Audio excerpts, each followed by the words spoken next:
Hi, sweet friends. I hope you're having an awesome week. Hope you can hear the mahanga that's going on outside. That's the super Costa Rican way of saying there's a soccer game going on in the street.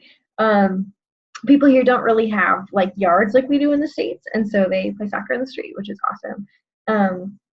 Life here is super community based, and so you can always hear something that's going on outside. I am here to give you an update on the Unit 3 test. And also review the grammar. And this unit is a doozy. So we've got not only direct and indirect object pronouns, which are kind of tricky, but not to freak out. We'll figure it out together. And then preterite, which has a lot to study. My recommendation for you is honestly just to make a bunch of note cards and to study up those guiones that I'll send to you as well from the unit. So when I was in high school and when I was studying this stuff, I made just literally a stack of note cards and went through them and through them and through them until I knew all of them. And that has served me time and time and time again. I cannot tell you how helpful that was. So check that out. And this test, not to scare you, but it is going to try to trick you with the placement of a bunch of stuff. So it'll try to like switch around the indirect and the direct object pronouns. It'll switch around the accents. So if you don't know your stuff, you're going to have a hard time. So let me know if you have any questions, if there's anything I can help you with in the next couple days before your test. That's what I'm here for. I love to help. I love to answer questions. But please do study. Otherwise, your grade is going to be affected. On the flip side, those of you who've been studying, it's obvious you're doing a great job. I'm super impressed. So let's jump into the test. First 5 questions, as normal, are reading comprehension. It gives you a paragraph, and then it gives you a question. So 5 different questions on the same paragraph. Questions 6 through 10 are listening comprehension. So it'll give you an audio clip. You'll have to listen to it, and then it'll give you 5 questions on that. 11 through 25 are vocab and grammar. So review those vocab sections. I think you guys get a lot of practice. Usually that's not too much of an issue.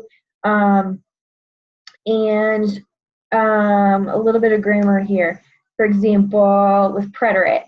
No sé cómo él blank en la escuela y sacó buenas notas. That's a question from the test. I pulled it out because I wanted to use it as an example. So it's saying, I don't know how he something in the past tense because, and we know that it's in past tense, because the second verb that's in that sentence is in the past tense. So you work your way backwards and you say, okay, the end of the sentence is past tense, so that means that the verb in the middle should probably be in past tense. Also here, you've got the advantage that we only studied the past tense. So if you're in doubt, use the past tense. However, you need to make sure that you know preterite because next is coming the imperfect tense, and then we're going to be combining all the different tenses all together. So make sure that you've got a firm grasp on that.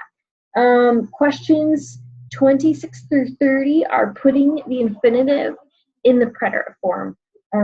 So something like, what would the yo form of said in the past tense be, in the preterite tense be? So it'd be yo fui, for example. Yeah, questions 31 through 45 are direct and indirect pronouns and also grammar with the preterite tense. So watch out for accents and watch out for pronoun placement. And then last but not least, questions 46 through 50 are with culture. So those are things that you'll need to know from the unit for the test. Let's flip over to, I'm going to share my screen and see if I can find it here for you. Let's see. There we go.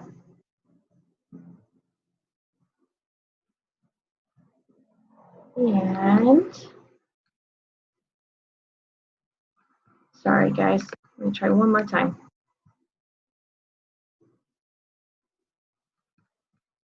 Here we go. Okay, so we're going to talk through some of these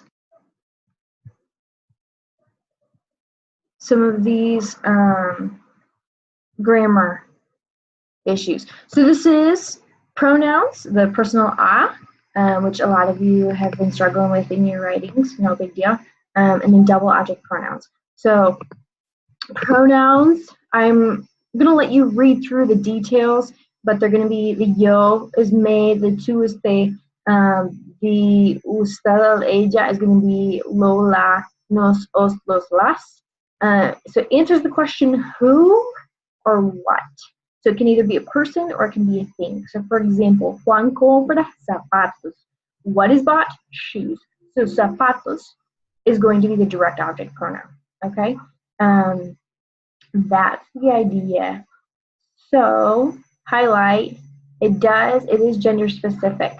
So you can't say like, you can't say lo for mesa because it's la mesa. When you're talking about a person, you have to put the a before the person. So I'm seeing my sisters, or don't see my sister, my brothers in this case, or we're visiting my grandma. Whenever it's a person after that verb, there has to be an a before it. Indirect object pronouns. Me, te, le, nos, os, les. So these are just for people. I think this is what got me most confused when I was in high school. These are just for people. So check it out.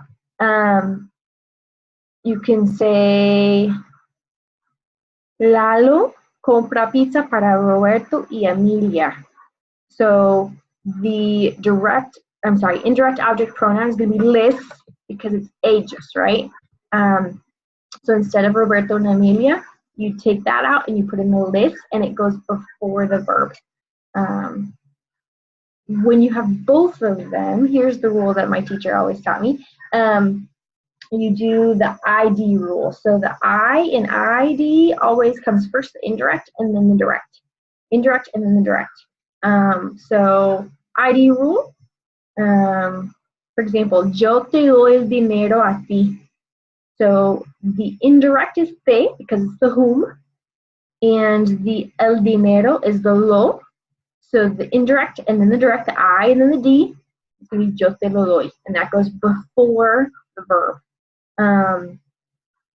But if you've got pizza and then like les, because it's plural, it's ages, then it would sound really funny to say les la compra. That sounds super awkward. So instead, Spanish speakers flip it and they make it an S sound. So Lalo se la compra. Pronoun placement. I'm going to let you guys read through these. Just watch out for accents, okay?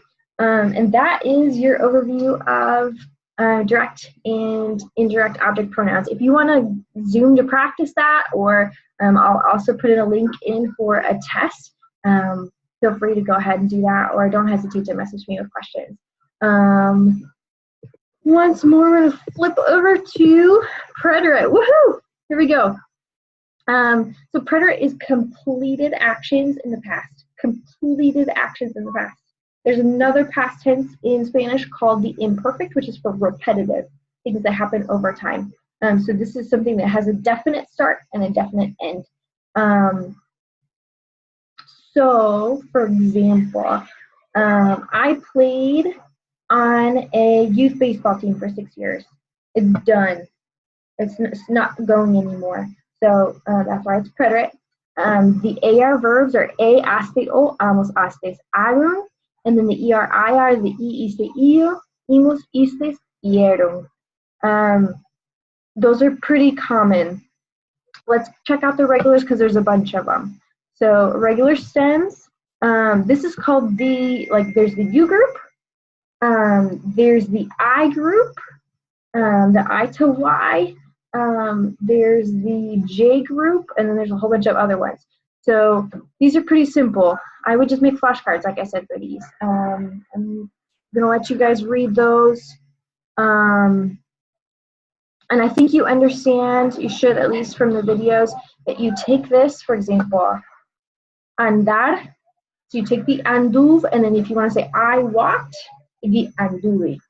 So you just take the regular ending from up here, anduve, and you put that on there. However, they don't have accents, and that's where they tend to get a little messy. Okay, so the irregular ones don't have accents on the end. Some of them do have accents in the middle, so make sure you're paying attention to those. And then IR changing verbs.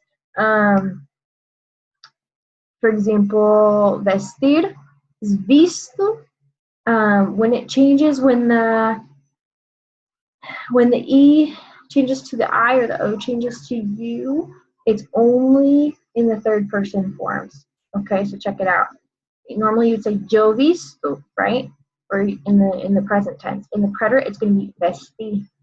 But only in this last tense, the usted o ella and the ustedes, ellos, ellas, that's where it changes. That's the only place when it's an E to I or an O to U. Okay? And then spelling changes. These are called, my teacher called these cars go zoom verbs. The C-A-R-G-A-R-Z-A-R. Cars go zoom. C-A-R-G-A-R-Z-A-R. So that's where the C, the Z changes to a C when it's before an E. Okay? So, for example, alcanzar, it's a cars go zoom. It starts with, it has the Z-A-R. So the Z changes to a C when it's before an A. And scrolling down.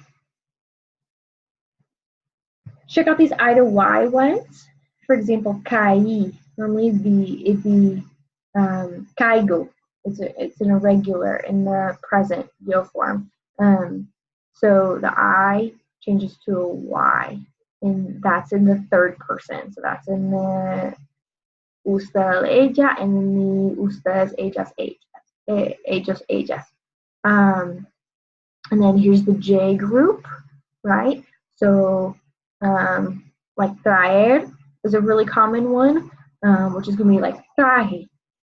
So you put a J right in between the A and the E, and then you add the regular ending to the E. So yo traje, tú trajiste, usted, ella, trajo.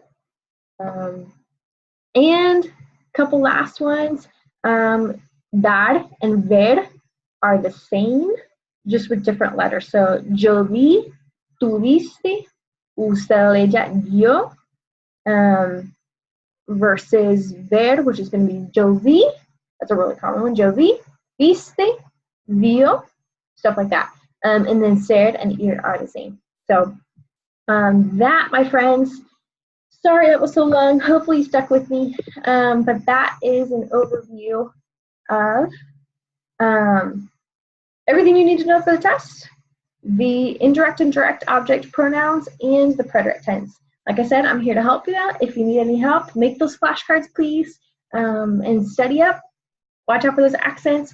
Watch out for the placement of direct and indirect object pronouns, and you're going to do awesome. I'm super confident that you're going to do great. And let me know how you did. I'm here for you. So have a good rest of your week, and I will see you next week or the week after that. Ciao.